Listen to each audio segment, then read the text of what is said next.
Sense of that will be is completely unknown, but it could be a significant problem.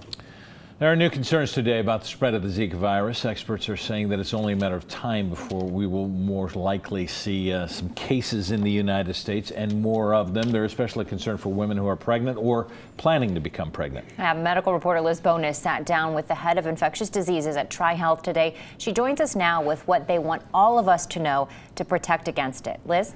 Good afternoon to both of you. New questions are being raised about this virus as we hear it is more dangerous than previously thought. So today I sat down with Dr. Stephen Blatt at Good Samaritan Hospital to try and find out why this is true. Now he says it's partly because there's now more of an established link with microcephaly, which causes the brain problems due to small heads in babies.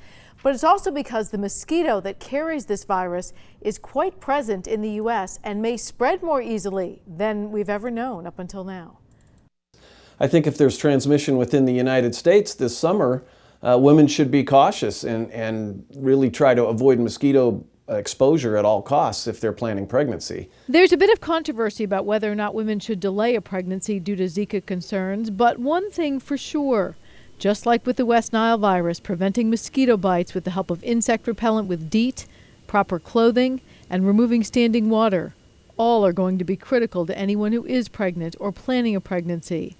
We don't know yet, according to Dr. Stephen Blatt, just when the virus is most dangerous to an unborn baby.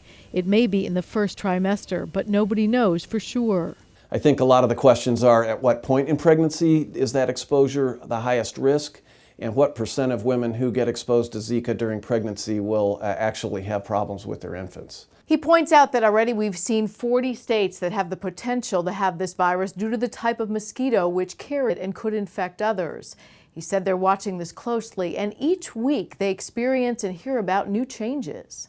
We have the kinds of mosquitoes that can transmit Zika throughout the entire southern U.S., perhaps as far north as Kansas City and Nashville.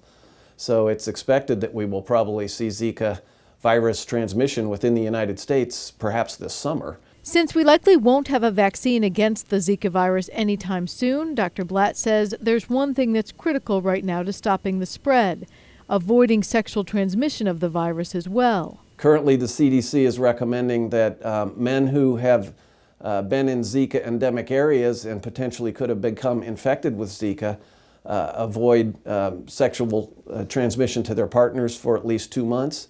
And if they've had a known case of Zika virus, perhaps as long as 6 months. Learning more every day. They are daily counting cases as they come into the United States. And as the mosquitoes bite an infected person, they can then infect someone else. We have a link to the Centers for Disease Control where you can learn more about Zika protection and where you can submit your questions for providers at TriHealth as well. Both are at local12.com. This is one of the things that makes public health extremely fascinating. You just learn something new every day. And because it got warm this weekend, it kind of raised or heightened our awareness. Mosquitoes are going to be out soon. And it's interesting how little I think that they know too. They're doing all the research as this outbreak continues to happen. It's been around, we know, since 2008, but until we had clusters of it to see connections, we couldn't really tell people this could spread easily, and here's what you need to do to protect against it. Back at 5:30 with an air care rescue. All right, Liz, thanks. Thank you.